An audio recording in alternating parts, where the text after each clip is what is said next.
Okay, two quick things to mention before the start of this video. Number one, massive spoiler warning. We are going to be discussing massive plot points throughout all of the episodes, so if you haven't seen the show, do not watch this video. Second, whenever my friend refers to me in this, he refers to me as the Big Biscuit. I don't know why that is, but it's definitely something that's happening. So whenever he says the Big Biscuit, he's talking about me, okay? Okay, now enjoy the video. The Owl House is one of my favourite TV shows of all time. I'd 100% agree with everyone putting this alongside Gravity Falls. The world it's able to create in a short time frame is incredibly impressive, and not something you can say about most shows, children or not. I like all the characters, plot points, lore, animation, all of the above, and other. And you know who else does? Well, you don't because you don't know them, but this is Elle. That's me, hello. I do indeed like the Owl House. And so, we both figured it'd be a good idea to talk about the top 10 best episodes of the show. Not much to say about that, except for the fact that I would give both of my kidneys to Hunter if he asked. Take of that what you will. Not much more to say, so buckle your seatbelts, don't die in a car crash, let's get straight into ranking them. Elsewhere and Elsewhen is a Belos-centric episode, and that is a perfect episode in my opinion. Belos is such a perfectly crafted villain, and even when he's centuries younger, he's still dripping with malice and power. In Elsewhere and Elsewhen, Luz and Lilith go back in time to when Philip was around. They meet up with him only to get tricked, hijinks ensue, they punch him, roll credits. But what we see in this episode is a lot of well-made lore. It's primarily focused on building up the roots of the Boiling Isles with the introduction of Philip, going inside the skull of the Titan and exploring early versions of the glyphs. It's refreshing to meet someone who uses glyphs for magic, and also having a simple villain that has a complete arc in one episode. This is a generally well-structured story, with the only real complaints being that I think it made it a little too obvious that Philip was Belos. I mean, I was surprised by the Lilith cursing Ida twist, and even I called this out here, which is about 8 episodes before it's supposed to become common knowledge. Despite what the Big Biscuit says, I had no clue Belos was Philip. Maybe I'm stupid, but this plot surprised me a surprising amount. I'm pretty sure I actually audibly gasped when I realised, which only solidifies that I may be stupid. The Big Biscuit is right when he says the twist was a little too obvious, which takes away from the actual twist in Hollow Mind. But it was still very clever in my opinion. In terms of the episode itself, I think it's amazing. I love how it just makes everything click. The whole idea that it was actually Luz who introduced him to the Collector is a total turnaround and makes the characters so much more developed and interesting. The later plot point where Luz thinks she's the villain is so important for her character and also such a good plot choice. I am very biased towards the episode because of the part where Lilith sucker punches Belos in the face. I found that funny and I'm glad it left a scar that stayed throughout the whole series. I think the one thing I would change is the lack of mention of Caleb. If you've watched The Owl House, which you most likely have, cause why else would you be watching this video, you probably know about the side plot of Belos and his brother Caleb. This plot point was barely mentioned in the actual show because of the cancellation, but I think that they had a good chance to expand on that lore in this episode. Of course, they more or less likely thought they would have more time to explain it later before Disney, but it seemed like an okay place to mention it. I would like to begin with a quiet screaming intermission.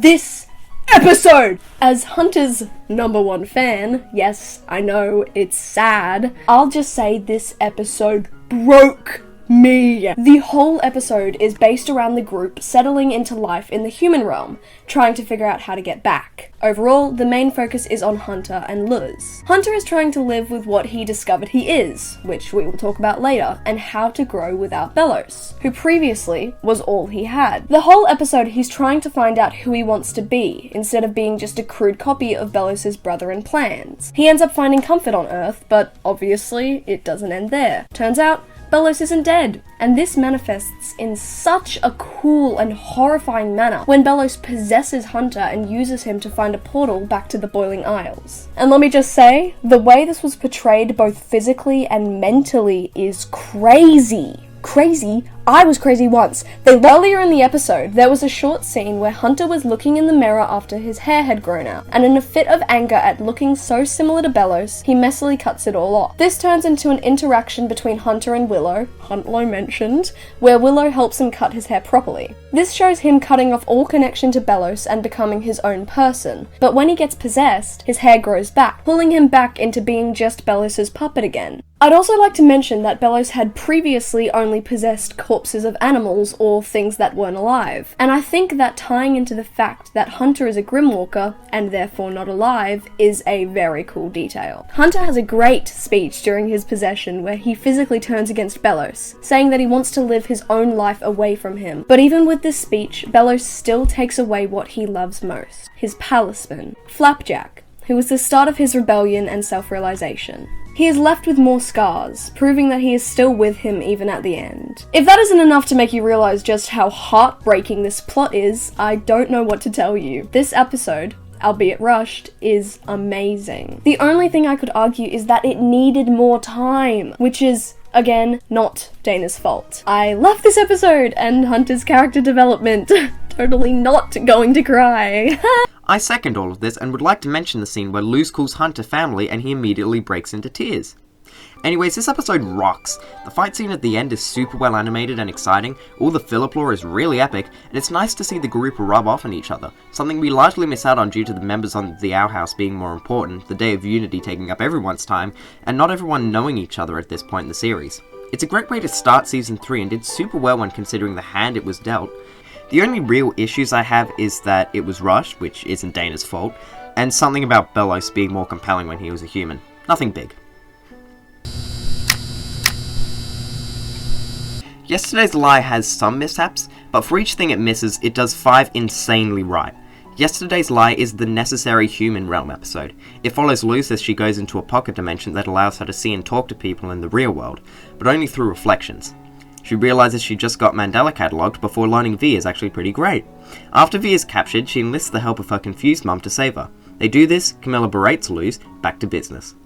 I love the way this episode plays with Luz's morals. Like, yeah, leaving her mother not knowing where she is was a pretty horrible thing to do, but because it's the driving force of the story, it's never really analysed. But now we have some real reckoning, one with V and a devastating scene at the end. God, the rain scene is well done. It seems accurate Camilla would be holding herself together at this time, and the sudden shift back to reality after all these fantastical escapades perfectly fits into the theme of the episode. Hearing Camilla beg her daughter to come back and stay back creates an impossible dilemma. Yes, Luz has to go back to her life, V can't keep standing in for her, and Camilla deserves her daughter back, but magic! I really like how V half calls out Luz on not coming back to the human world. The characters in this show often feel like tropes at first, and even if they are really good tropes, that means most of them have a first impression of confident, cool kid, or comic relief, or villain guy. But V has quite a complex, realistic reaction to Luz leaving home right off the bat, and it immediately creates intrigue towards her personality. Ultimately, a lot of Disney shows have main characters that do pretty awful things, but they apologize, fix the problem, and it's never brought up again. But this is proof that the Owl House is comfortable treating their protagonists like real people, opening up realms of exploration in more ways than one. V, my beloved! Honestly though, I was expecting her to be a villain. The thought that Luz actually wasn't missing in the real world, but rather replaced with this idealistic version of herself was quite scary to me, but so hooking. V is a very complex character, and I truly wish they explored her backstory more, but that's about my only complaint. It was really interesting that V presented herself as a version of Luz that was almost opposite to how she actually is, and how the version she plays is how society always expected her to act. Furthermore, Camilla loved her anyway. Even when V was revealed to be a shape-shifting monster, Camilla accepted that, and I think that just summarizes her character really well. Also, as the Big Biscuit said, the rain scene was just so cool and such a good switch. Having such genuine and realistic reaction to all the crazy things going on is just what this show needs, and only raises the stakes. Overall, a really gorgeous episode. The Intruder has always been a special episode for me. Back before I started watching the show, the only person I knew who had was Elle, who conscripted me into introduce me to the show. I started watching the first couple episodes, but since I was comparing it to the greatness of Gravity Falls, it hadn't really piqued my interest yet. And then I watched The Intruder, and it basically all fell into place. Seeing some genuinely creepy situations and imagery tied to a significant lore drop in the first few episodes, and a glimpse into the magical world, practically flipped a hyperfixation switch in my brain. I feel like that while the story, characters, and lore does get better as the series goes on, I'd be hard-pressed to find another episode that has as much wonder as this one. I still vividly remember the scene where Luz uses her first glyph. It's so awe-inspiring, and I'd argue subverts expectations. The first episode of the series tells the audience that Luz loves magic but can't access it. The next one entices Luz with magic again, only to hammer in the notion that she'll never get it. The third is literally positioned inside of a magic school, and there's not a discussion of Luz gaining magical powers, which puts the final nail in the coffin for her hopes and dreams. But the scene where she finally cracks the code and the balls of light float up and both her and King are illuminated and good God, I love Disney magic temporarily! My only real issue is how selfish King and Luz are at the start, which is a symptom of any kids show early on. Even so, this girl's literally provided you with shelter, protection, and a kind of education. Don't just steal her stuff, even if you are unaware of the consequences. This episode scared me, but seriously, it was such a great episode. When I was watching the first few episodes, I was hooked, sure, but this was the episode that convinced me to keep watching. I think the abrupt switch in tone to the horror really emphasizes the abrupt nature of Ida's curse. It brings up so many questions and many new tropes, ones that engage a whole new audience. It's like the true start of the story, the end of every character being set up and the beginning of a new, epically epic TV show. Anyway, I also like this episode because Mandela Catalog reference, so... Echoes of the Past is an incredibly exciting episode with some fantastic acting. God, King's terrified whimperings are soul-crushing. Bravo, Alex. This one works just a little bit more for me than Edge of the World because of how much it leans into the historic mystery. This episode follows King in a blast to the past where he tries to learn more about his backstory and prove to everyone else that he knows what his origins are. Psst, he doesn't. The backstory work in this episode is an absolute masterclass, and truly what makes the experience. King was always one of the more confusing characters. By the end of Season 1, we have a rough idea of where all our main characters come from. Luz, Ida, Lilith, but King is still kind of up in the air. Yeah, he says he used to be king of the demons, but surely he's just like, oh, holy crap, he's not lying. The environment in this episode is really good. The entire episode is set in this animalistic jungle island, which changes the pace from previous more governed places. It really fits the vibe of the episode, I'd say, and makes all the threats in the episode more aggressive. On the same note, this guy is really well animated and creepy as hell. Reminds me of the shapeshifter from Gravity Falls, one of the best compliments I can give right there. With that said, we don't get any real answers in this episode. By the end, all we really learn is that King has no idea where he came from, and while this is essentially fixed in World's End, the lack of any closure does feel a bit off. I think this episode is super important to King's character. It finally adds a level to him rather than just letting him be a silly comic relief character who jokes about his heritage. I think the main events that stood out to me in this episode were the settings. The colours were different to what we as viewers were used to, and the monster design was peak. I also loved the flashbacks with Ida and King. It just added a little bit of the, oh, they're so cute and lovely, which only makes all the trauma that is inflicted on them hurt the viewers more. Also, new Lizglyph. She can be invisible now. Be very afraid.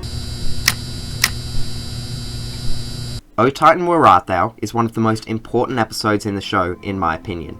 It serves as the emotional climax of Season 2, with the actual contents of the episode being more of a side plot to the characters' internal struggles.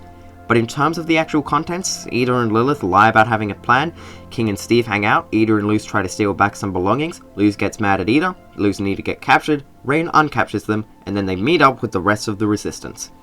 With tensions being raised through Hollow Mind, Edge of the World, and that other one, it could have been so easy to just go straight from that into the action climax this season was building up to. But instead, they had a breather episode, and Jesus, I'm eternally grateful for that. The emotion in this episode hits like a bull at a fire station, more so than any other in my opinion. Like, yeah, the hopelessness at the end of Season 1 was intense, and the ending of Yesterday's Lie has already been discussed, but Ida and Luz's confrontation and subsequent capture has always stood out to me a bit more. It feels far more honest than any other scene, emotional or not. Nothing is dramatized, there are no real one-liners or plot twists, it's just a brutally honest look at a bleak situation. I adore the line, "We don't have magic, we have you and King." It's just so effective. This whole scene feels like it's breaking apart the last remaining fragments of the idea that Luz is in a magical world full of mystery and secret societies. The other main plot in this episode is King finding out who he is, which I'd say is just as good. All of these scenes are fantastic for this calm before the storm idea, and watching King make some self-discoveries was incredibly needed after the table-turning, gobsmacking, jaw-dropping end of the world. It would have been so easy to take the momentum build over the past 3 episodes and transfer into a high-gear season finale, but ultimately that would have made the drastic changes in our characters feel unnecessary. But all of these sections really mature King's character, which not only is good for an arc, but helps with the sense of foreboding. Almost everything we knew from the start of the show is gone. Ida's recklessness, King being childish, Luz being able to do anything she puts her mind to, and even the confidence in people like Gus and Hunter. It cements the fact that this is the endgame, which is important for an endgame. Honestly, I can't really pinpoint anything that's particularly wrong with this one. I just figured that the top 4 is a similar level of emotional maturity while still being exciting. I think everything my good pal, the Big Biscuit, said summarizes it perfectly. I have one more thing to mention. Steve! Steve has a cameo in this episode! But yes, this episode serves well in adding character and emotion before everything goes to hell, and I can appreciate that on its own. The ability the creators of this show have to make such sympathetic and interesting characters is beyond me, and it just makes this show one more step more heartbreaking as it reaches the end of the season. The final episode of the series. It ends everything in an amazing, glittery explosion. Usually, a finale like this would be at the top of the list, best of the best. But there are some things in this episode that just don't cut it for me. I'd like to start by prefacing that I love this episode. It made me laugh, it made me cry, it did everything it needed to do to conclude this series. But I just think it went too quickly. Obviously, this can be narrowed down to the show's cancellation, as all episodes of Season 3 are, but I just think there were so many unresolved issues and characters who needed more time. I think the plot just moved too quickly, and Luz's death could have been such a larger issue, spanned out between multiple episodes. Then we could see the process of grief, and also King and Ida's final forms, which were never elaborated on. What was that about? But in the end, the result was pleasing. A dead Belos stomped into the sidewalk, and most, if not all, of the characters alive and happy. Although, I do wish Hunter got to contribute to Belos' death, as it seemed his arc wasn't fully complete even by the end. That could definitely be biased, but The credit sequence was gorgeous, and all the time skip designs were amazing. It leaves room for imagination, and has all the fun little callbacks it needs to make long-time watchers excited. Overall, this episode is beautiful and concludes the story really well. The only thing is, I just wish it had more time. These characters are amazing, and if they had just a bit more time to conclude their arcs, this episode would have been perfect. Also, Titan Luz goes so incredibly hard I can't even. I do also love how in the end she got the magic she'd been working so hard for. It was a good conclusion to her character arc at least. But, justice for Hunter. Seriously. Please. I agree with a lot of this. I think that while there was a lot of content that needed to be packed in, a lot of it was handled surprisingly well, namely the Belos death scene. I adore villains who go out just as they lived, so Belos never admitting defeat and trying to manipulate Luz even when he lost everything perfectly concludes his character. He pulls out every trick in the book, making him look innocent, lying about everything, getting aggressive with Luz, trying to build their connection with her through their shared humanity. It is spine-chilling. Despite his soft way of speaking in saddening words, the music is ominous, the lighting is dark, Luz is giving him the silent treatment, you know logically that he's lying, and the rain slowly but surely reveals the demonic goo hiding underneath his skin. The acid rain quite literally disintegrates his humanity, just like he's been doing to himself over and over and over again.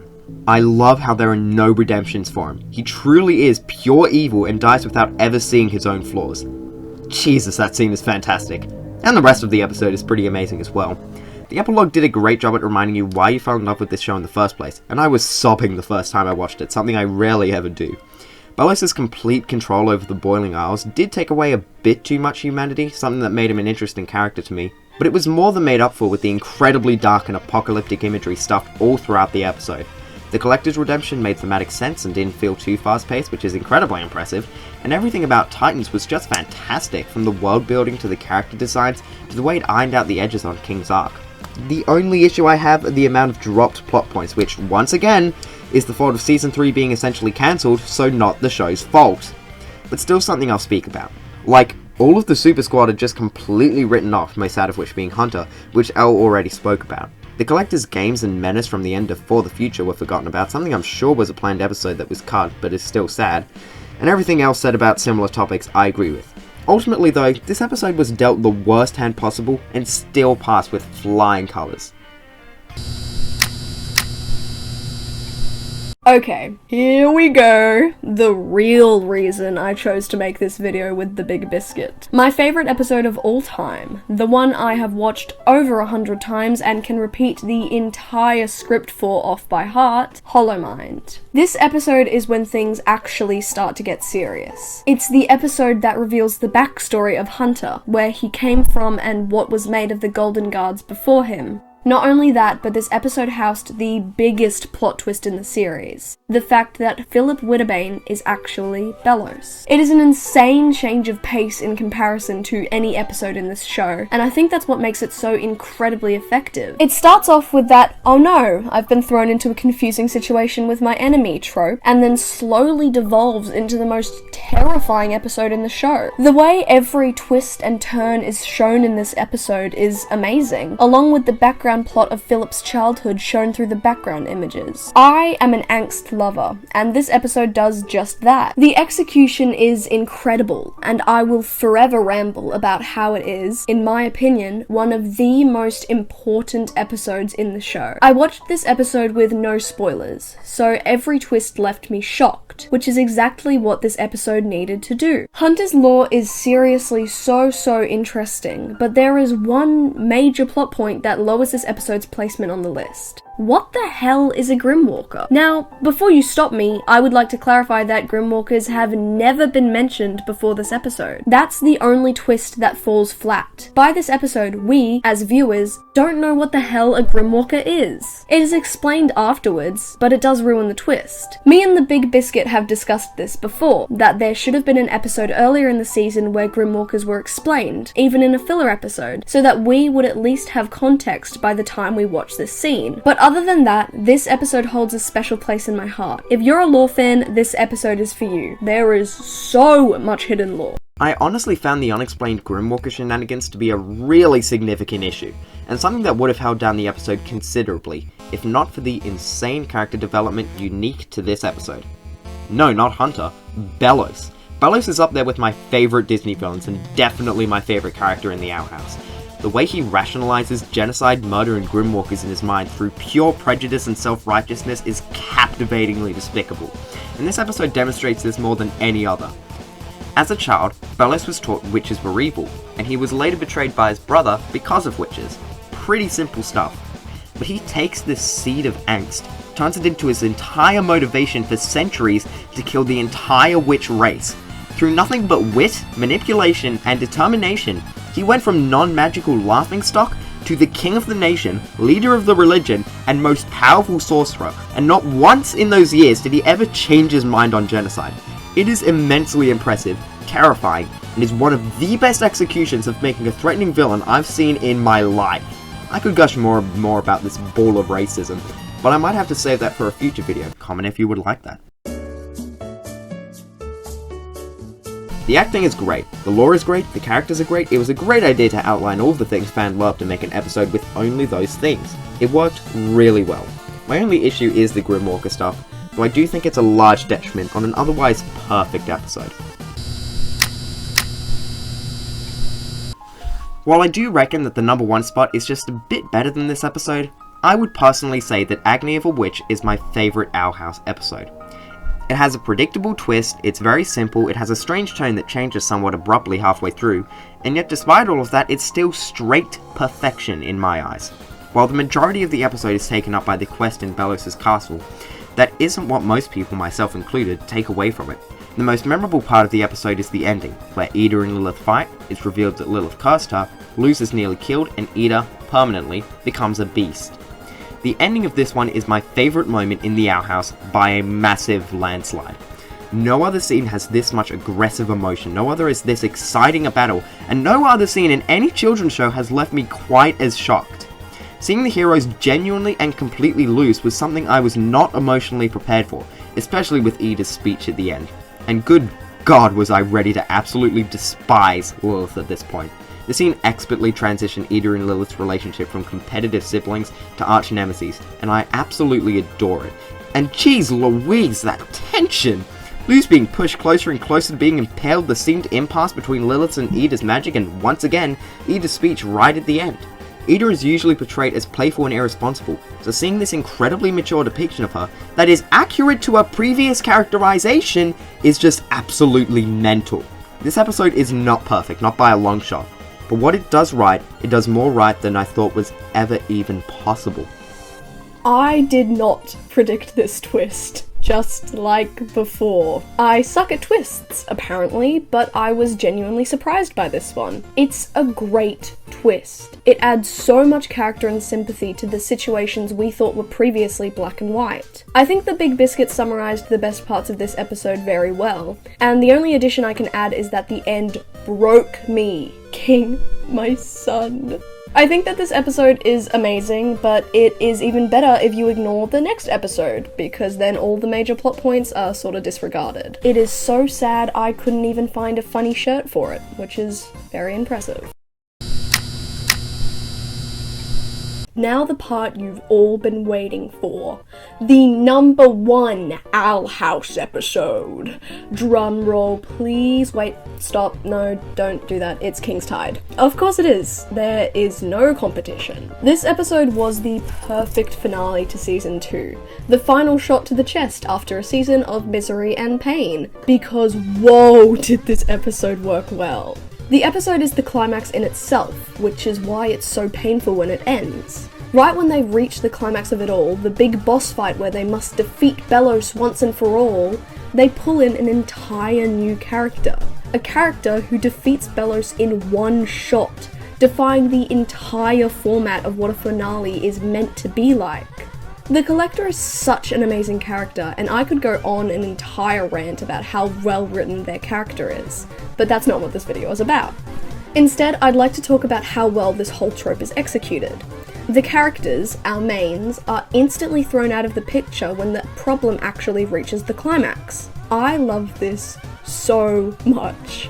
I don't know why, but something about the genuine helplessness where they can only watch as their home was torn apart by a deity they know nothing about, and then ending up in an entire new setting is just so...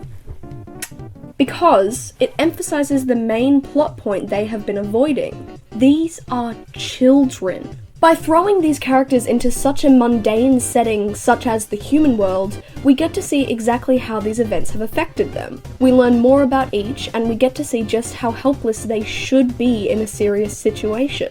I also love the connections with King, a previously powerless character now having all the control over such a desperate and terrible situation. The role swap just works really well, and I love how the entire story reaches a terrible loop as Luz makes it home again, in the complete wrong context and more afraid than anything. There is not much I can think to even improve on in this episode. It is gorgeous, heartbreaking, and just leaves me wanting more. You really get put into the shoes of the character whilst you watch this episode, and all these sweet things that every character wanted to see in the human realm is now twisted into a strange context none of them understand. I love this episode, and it deserves first place every time. I absolutely adore when shows like this divert the viewer's expectations and hit them with something they would have never expected, and King's Tide executes this perfectly. It's the best finale they could have given us, and that's exactly why I give it first place. Holy motherfucking shit, King's Tide is amazing! Like, seriously, it is so good. I've heard many complaints about this episode, I've gone through each, and I've realised that I don't think any of them are valid to me. Belos being one-shotted isn't an issue because it's clear he's coming back. The Collector is a viable threat even if just for their godlike power and attitude towards it. Okay fine, the Collector's Owl House formation thing at the end was kind of weird and maybe could have been more threatening. That's it, that's the only complaint I have. Once that's out of the way, there is legit nothing wrong in this episode. The action is great, the stakes are high and well outlined, there are so many characters, they all feel fleshed out, there are a multitude of great scenes. Jesus, how did they manage this? Most prominently, the Collector was so well done. Their literal godlike power is perfectly demonstrated through his obliteration of Belos, one of the most shocking moments in the show. Same thing with how they literally moved the moon to stop the spell. I was so excited for what would be done with him in Season 3 after only 2 minutes of real screen time. And their personality works so well in context. Not only does it build up his threatening nature, like this little kid was given the power of the gods, but they're also just a really fun person to watch and have a great screen presence. Everything to do with the Day of Unity is really terrifying and surprisingly dark.